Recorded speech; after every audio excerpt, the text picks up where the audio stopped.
तर प्रयागराजच्या महाकुंभमध्ये चेंगराचेंगरीची घटना घडली आहे। चेंगराचेंगरी दरम्यान अनेक जण जखमी झाल्याची माहिती आहे। पंतप्रधान नरेंद्र मोदींनी मुख्यमंत्री योगींशी या संदर्भात संवाद साधलाय। तात्काळ मदत करण्याचे पंतप्रधान नरेंद्र मोदींनी निर्देश दिले। पंतप्रधान मोदींनी कुंभमेळ्यातील परिस्थितीचा आढावा देखील घेतला। तर पंतप्रधान नरेंद्र मोदींनी देखील या घटनेची दखल घेतलेली आहे आणि त्यांनी या संदर्भात सूचना केलेल्या आहे। दरम्यान महाकुंभमध्ये झालेल्या गर्दीत ही चेंगराचेंगरी झाली आहे। या चेंगराचेंगरीत अनेक जण जखमी झाल्याचं कळत आहे। तर जखमींवर सध्या उपचार सुरू आहे आणि या परिस्थितीचा आढावा पंतप्रधान नरेंद्र मोदी यांनी देखील घेतलेला आहे। पंतप्रधान नरेंद्र मोदींनी तात्काळ मदत करण्याचे निर्देश दिलेले आहेत।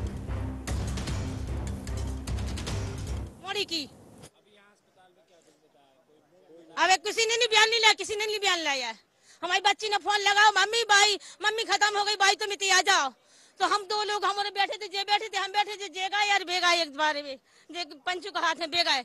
इन लोगों को भेजो जब फोन पे से बिट गया ना फोन लगाओ कि दादा हम तर चेंगराचेंगरीच्या घटनेचे ही दृश्य समोर येत आहेत। कशा प्रकारे ही सर्व घटना घडली आहे त्याची ही दृश्य आहे आणि त्यानंतर लगेचच या ठिकाणी ॲम्ब्युलन्सला पाचारण करण्यात आलं आणि जखमींना रुग्णालयात हलवण्यात आलेलं आहे। प्रयागराजच्या महाकुंभमध्ये चेंगराचेंगरीची ही घटना घडलेली आहे। 10हून अधिक जणांचा मृत्यू झाल्याची माहिती आता समोर येते। अनेक जण जखमी झाले होते आणि यात आता 10हून अधिक जणांचा मृत्यू झाल्याची माहिती समोर येते।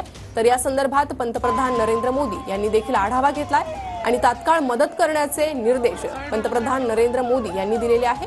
दरम्यान चेंगराचेंगरीच्या घटनेनंतरची ही काही दृश्य आपण पाहतोय। जखमींना रुग्णालयात घेऊन जातानाची ही दृश्य आहे। तर दुर्दैवी 10हून अधिक जणांचा यात मृत्यू झाल्याची देखील घटना घडलेली आहे।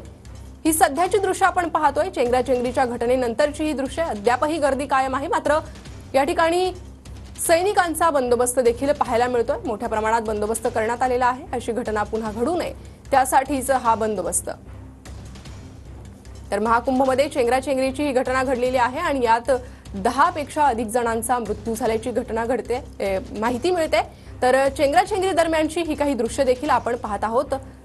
यानंतर रुग्णालयात अनेकांना दाखल करण्यात आलेलं आहे। मात्र 10हून अधिक जणांचा मृत्यू झाल्याची दुर्दैवी घटना यात घडलेली आहे। प्रयागराजच्या महाकुंभमधील ही दृश्य आपण पाहतोय।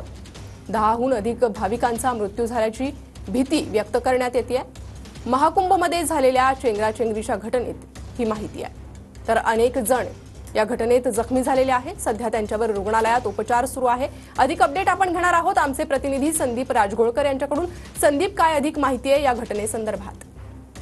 प्रणिता, खरं तर मौनी अमावस्येनिमित्त प्रचंड मोठ्या संख्येनं भाविकांची जी गर्दी आहे ती महाकुंभसाठी प्रयागराजमध्ये झालेली आहे आणि याच सगळ्या गर्दीमध्ये अचानकपणे ही चेंगराचेंगरी झालेली आहे। आणि चेंगराचेंगरीमध्ये आतापर्यंत जी माहिती मिळते त्यानुसार 10 भाविकांचा मृत्यू झालेला, त्यांची ओळख अजूनही पटलेली नाही।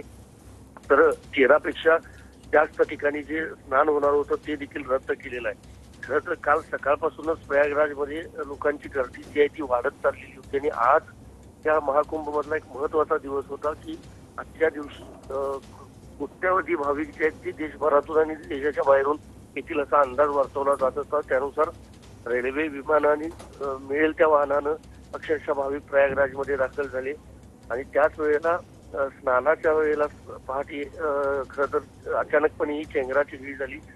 मृतांमध्ये काही महिलांचा समावेश असल्याचं देखील सांगितलं जातंय।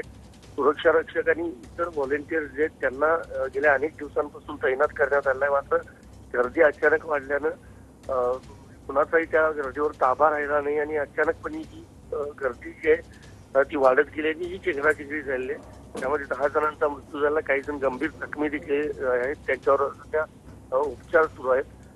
योगी आदित्यनाथ यांनी अजून उत्तर प्रदेश सरकारकडून यावर कुठली प्रतिक्रिया देण्यात आलेली नाही। मात्र ही एक महाकुंभमधली दुर्दैवी घटना म्हणावी लागेल। नक्कीच संदीप, धन्यवाद या सविस्तर माहितीसाठी।